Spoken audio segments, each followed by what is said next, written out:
Hi everybody, welcome to your May astrology, numerology and tarot forecast, guiding you through the month ahead, helping you to make empowered choices in all areas of your life. My name's Sally Trotman and I'm going to take a look at what is happening in May. I'm going to guide you to understand a bit more about the moon phases and how you can make the most of the new moon and the full moon this month. And we've got a few planets changing signs. So Venus has just changed sign into Aries.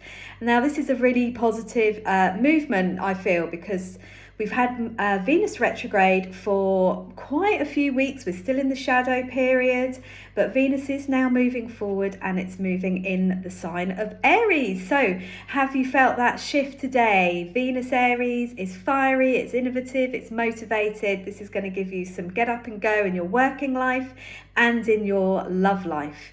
So the last few weeks we've had Venus in Pisces, which has been a little bit of a sluggish energy, reflection, quite difficult to get motivated.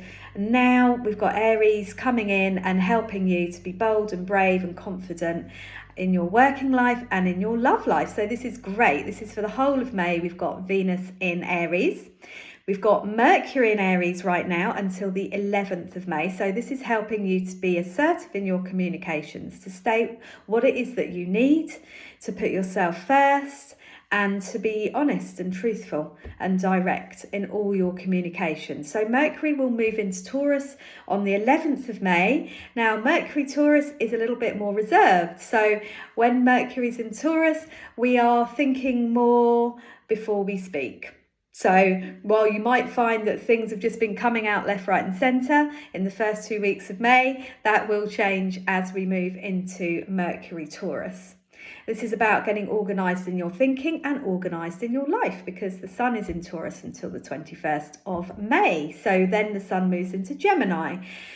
Now, there's a big difference between Taurus and Gemini. You know, the first 3 weeks of May is about a practical plan, grounding, enjoying nature, enjoying the beautiful weather, being outside, smelling the flowers, slowing it down a little bit, even though we've got Venus in Aries that makes us want to go, go, go and get moving. And then when the sun moves into Gemini, it brings new ideas, new connections. We're heading towards the height of summer. It's a time of innovation. And there's always a shift when the sun changes sign. So that's for the last 10 days of May. So let's have a look at the earlier part of May. So the 12th of May, we've got the full moon in the sign of Scorpio. This is a deep, sensitive water sign. And this full moon is going to bring clarity. It's going to help you to get to the truth of the matter.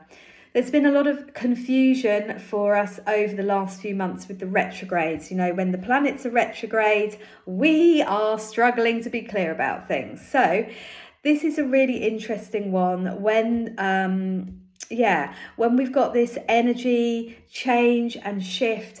It's helpful, I think, to understand how much the planets influence us when they are in a particular sign. So when the moon is in the water sign of Scorpio, it's a time to go within, meditate, release, and discover what it is that brings you serenity and joy.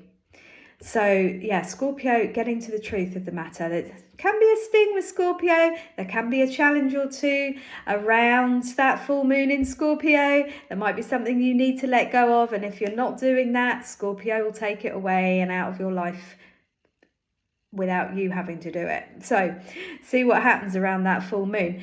The new moon at the end of May is very powerful. It's in Gemini. It's a very positive new moon, this one. It's really good for new connections, new ideas, new communications. So if you run a business, it's a good time to market a new course. Whatever it might be, this is a great time for you to put your ideas into motion towards the end of May. So one of the biggest astrological transits this month is Saturn moving into Aries. So this happens on the 25th, just checking my notes, 25th of May. And this is about longevity. So Saturn is a taskmaster. He is the planet that says, have you put in enough work? Have you done the groundwork? Are you being disciplined? Have you got a good routine? You know, Saturn is the planet that helps us to get organized and structure our life and be disciplined and take responsibility. So Saturn's been in Pisces for the last year, which is about manifesting our dreams, turning our dreams into reality. So what have you done in the last year that has really kind of pushed you forwards to live a dream? So there will be something in the last year that you have done which has been all about manifesting a dream, something that you wanted to do and you've gone for it. So think about what you have manifested in the last year, what you have done, where you have taken action on your dreams, because Saturn in Aries is giving you even more of a push in that direction. So Saturn in Aries is in detriment, which means it's not that happy there. However, I feel that we're going to have, as ever with this Aries energy, more motivation, more energy, more drive, more courage to make changes. So there's going to be a shift around the 25th of May. And the other very significant event that is happening in May is when the Sun in Taurus lines up with Uranus. So Uranus is the planet of being unconventional. I think that wasn't a word I was about to use there. And the Sun is about your goals. So when the Sun and Uranus come together, it's a surprise. This is happening on the 17th of May. So be open to new ideas and downloads around that time, because there's going to be inspiration for you. There's going to be a shake-up. It's a little bit like the Tower in the tarot. It'd be interesting to see if that comes out. It's going to be a shock and a shake-up. So I don't think May is going to be the smoothest month, as in nothing's happening. There's going to be definitely things happening with the full moon in Scorpio, Uranus-Sun conjunction. There's going to be thunderbolts and shake-ups, but by the end of May and as we move into June and the summer, you're going to start to see why these things have happened. Okay, so let's take 3 cards for May and see what is on the horizon for you. So as I'm shuffling the cards, just think of something that's in your mind, a question, or perhaps a decision that you need to make, or you can just ask, what do I need to know today? As I take the cards, see how these resonate with you. Okay, so this card is looking at me. Ooh, okay, 8 of Swords. Right, this has popped up actually in some of my weekly readings. So the 8 of Swords is about feeling tied and stuck and bound. So if you have been feeling like this, and you may well have been with all the planets being retrograde at the beginning of the year, which we're coming out of now, it's time to take the blindfold off. It's time to tap into your own inner strength, because the number 8 is about your inner strength. And it is about saying, I'm not going to do this anymore. I'm going to make a change. I'm not going to trap myself with indecision or fear or anything else. So this is definitely the time for you to take charge, to free yourself and to move forward with clarity. Now, interestingly, the 8 is actually a Scorpio number. So I think there will be some kind of freeing and clarity, freedom that comes to you around that full moon on the 12th of May.